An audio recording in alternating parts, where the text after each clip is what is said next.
আসসালামু আলাইকুম। সুপ্রিয় দর্শক এবং শ্রোতা মণ্ডলী, আশা করি সকলে ভালো আছেন।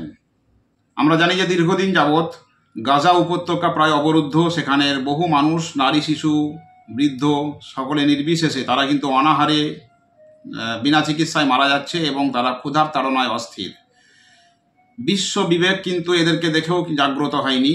তারই মাঝে ব্যতিক্রমধর্মী কিছু মানুষ, তারা কিন্তু গাজার ওই অসহায় মানুষগুলোর প্রতি সহমর্মিতা জানিয়ে, গাজার মানুষগুলোর প্রতি সহযোগিতার হাত বাড়িয়ে, তাদের প্রতি মানবিক দৃষ্টিভঙ্গি দেখানোর জন্য তারা কিন্তু নৌবহর নিয়ে কিছু সেখানে আছে খাদ্য, কিছু পানীয়, কিছু ওষুধ বা আপৎকালীন যেগুলো প্রয়োজন হয় সেই ধরনের দ্রব্য বা সামগ্রী নিয়ে একটা নৌবহর কিন্তু সেখানে পৌঁছানোর চেষ্টা করছে ভূমধ্যসাগর দিয়ে। তার নেতৃত্বে আছে, আমরা জানি যে বিশ্ববিখ্যাত সমাজকর্মী গ্রেটা থুনবার্গ। তার নাম আমরা কম বেশি সকলেই শুনেছি। এবং এই যে নৌবহর যাচ্ছে, এই নৌবহর যাওয়া নিয়ে ইসরায়েলের আপত্তির কোনো সীমা নাই। তারা আক্রমণ চালাচ্ছে, নানানভাবে সেটাকে প্রতিহত করার বা আটকে দেওয়ার চেষ্টা চালাচ্ছে।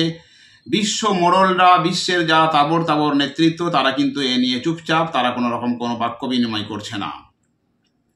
তা সত্ত্বেও বেশ কিছু সহৃদয় ব্যক্তি তারা কিন্তু এগিয়ে চলেছে এবং সেই জায়গাতে আবার তির্যক মন্তব্য বা কথাবার্তা উঠে আসছে যে এই যে গ্লোবাল সমুদ ফুটিলা, এখানে মোল্লারা নেই কেন? অর্থাৎ মুসলিমদেরকে আক্রমণ করছে। গাজার অধিকাংশ মানুষই তারা মুসলিম, অথচ মুসলিমদের প্রতি দরদ দেখানোর জন্য এই যে গ্লোবাল সমুদ ফ্লোটিলা, এখানে মুসলিমদের কোনো প্রতিনিধি নেই কেন? মুসলিম দেশের কোনো নেতা নেই কেন? এই নিয়ে তির্যক মন্তব্য কিন্তু উঠে আসছে। এখানে একটা প্রতিবেদন উঠে আসছে এই জায়গা থেকে যে এই ব্যাপারটার সত্যতা কতটা, বা এই গাজাবাসীর জন্য সহমর্মিতা জানানোর ক্ষেত্রে মোল্লারা বা মুসলিমরা আগিয়ে নেই কেন, বা আগিয়ে আছে কি না, এই ব্যাপারটা আমাদেরকে পরিষ্কার করতে হবে। আক্রমণের ভাষা থেকে মনে হচ্ছে যে গাজায় মানুষেরা, শিশু আর বৃদ্ধেরা অনাহারে মারা যাওয়ার দৃশ্যটা যেন মুসলমানরা খুব উপভোগ করছে, আর কেবল বাম, নাস্তিক, সেকুলাররাই যেন এতে কষ্ট অনুভব করছে, এরকম একটা দৃশ্যপট ফুটে উঠছে বলে আমাদের মনে হচ্ছে বা অনেকের মনে হচ্ছে।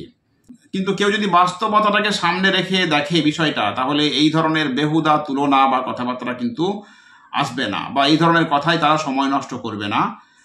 গাজা কেন্দ্রিক যে গ্লোবাল সেকুলার বাম অ্যাক্টিভিস্টদের যে অ্যাক্টিভিজম নতুন কিছু নয়, তারা বরাবর প্রতিবাদ করে এসছে। বহু বছর ধরে তারা নিজ নিজ দেশে, নিজ নিজ পরিমণ্ডলে গাজা তথা ফিলিস্তিন নিয়ে যা ঘটছে আর কি অন্যায় কাজকর্ম, তার বিরুদ্ধে তারা আওয়াজ জারি রেখেছে এবং ইউরোপে, আমেরিকায় বা বিভিন্ন জায়গায়, বিশ্ববিদ্যালয়ে তারা প্রতিবাদ করছে, মিছিল করছে, র্যালি করছে। সেটা আমরা হামেশাই দেখতে পাচ্ছি এবং এটা অবশ্যই খুবই প্রশংসাযোগ্য এবং সেটা অবশ্যই তাদেরকে সাধুবাদ জানাতে হয়। তো গ্লোবাল এই বাম রাজনৈতিক দল, বাম অ্যাক্টিভিস্ট, সেকুলার লোকজন যা করে গাজার জন্য, অর্থাৎ তাদের নিজ নিজ শহর অঞ্চলে সভা, সেমিনার, সংযোগ, এসবগুলো মুসলমান দেশে হয় না কেন? প্রশ্ন হচ্ছে এটাই যে মুসলিম দেশগুলোতে কেন এগুলো হয় না? ইউরোপিয়ান কান্ট্রি বা যেগুলো কমিউনিস্ট শাসিত দেশ, সেখানে এই প্রতিবাদগুলো হচ্ছে, কিন্তু মুসলিম দেশগুলোতে হচ্ছে না কেন? এটাই হচ্ছে এখন প্রশ্ন। এই প্রশ্নের উত্তরে বলতে হয় যে না, মুসলিম দেশগুলোতেও অবশ্যই এই ধরনের প্রতিবাদ হয়, বরং এর চাইতেও আরো জোরালো প্রতিবাদ হয় বা হচ্ছে।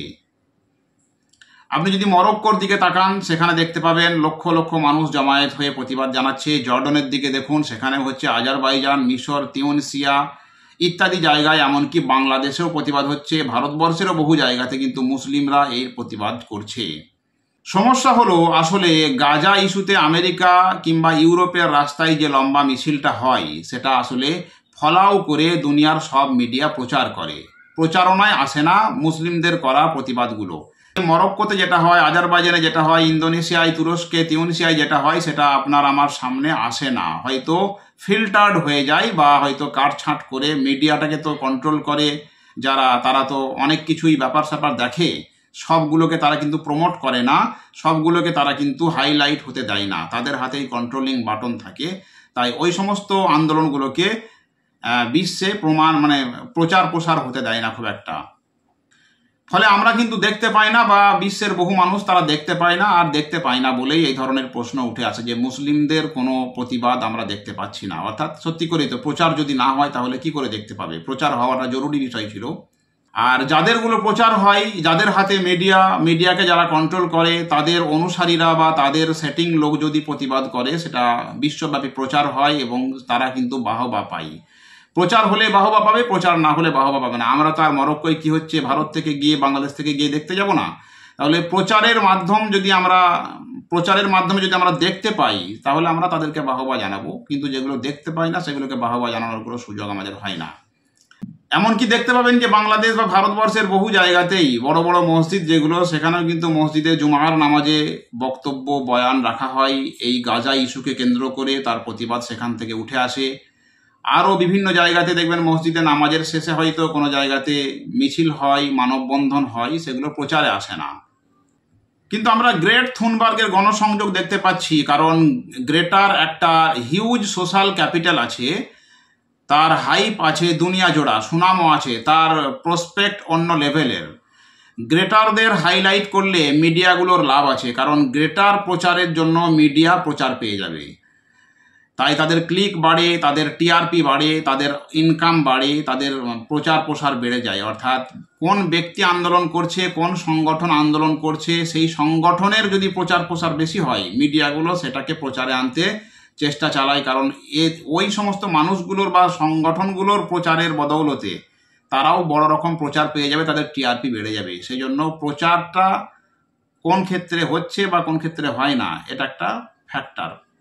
তো যাই হোক, গ্রেটা থুনবার্গ বা যারাই গাজার ইস্যুতে মুখ খুলেছে বা পদক্ষেপ নিয়েছে তাদেরকে সাধুবাদ জানাচ্ছি, কিন্তু যারা তির্যকভাবে আঙুল তুলছে যে মুসলিমরা এর থেকে পিছিয়ে কেন, আসলে মুসলিমরা পিছিয়ে নেই, বরং সমস্ত দিক থেকে বিভিন্ন মানুষ, বিভিন্ন গণসংগঠন, বিভিন্ন দেশ, তারা কিন্তু গাজার প্রতি সমবেথা জানাচ্ছে, গাজাকে তারা সহমর্মিতা চোখে দেখছে, যার যেটা করণীয় তারা করছে, ব্যক্তিগতভাবেও ত্রাণ সামগ্রী কালেকশন করে বিভিন্ন জন পাঠাচ্ছে। অতএব মুসলিমরা যে চুপ আছে, মোল্লার দল যে গাজা ইস্যুতে কোনো পদক্ষেপ নিচ্ছে না, এটা একটা অপপ্রচার বা একটা বদনাম রটানো ছাড়া আর কিছুই নয়। তবে হ্যাঁ, মুসলিম নেতাগুলো অর্থাৎ রাষ্ট্রনায়কগুলো, তাদের যে ভূমিকা নেওয়ার কথা ছিল সেক্ষেত্রে অবশ্যই তারা ব্যর্থ। বিশেষ করে আরব কান্ট্রি, সৌদি আরব বলুন, কাতার বলুন, জর্ডান বলুন, মিশর বলুন, ওই সমস্ত যে সমস্ত দেশগুলো যারা ইসরায়েল বা প্যালেস্টাইনের পার্শ্ববর্তী এলাকায় বসবাস করছে, তারা কিন্তু গাজা বা প্যালেস্টাইন নিয়ে খুব একটা চিন্তিত বা ভাবিত নয়। এক্ষেত্রে তাদেরকে আমরা ধিক্কার জানাতেই পারি। তারা ভোগ বিলাসে নিজের গদি বাঁচাতে, নিজের প্রভাব প্রতিপত্তিকে বজায় রাখতে ব্যস্ত আছেন।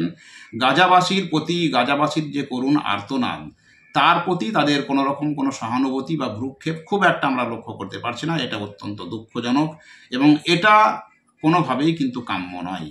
সকলে ভালো থাকবেন, সুস্থ থাকবেন। আসসালামু আলাইকুম।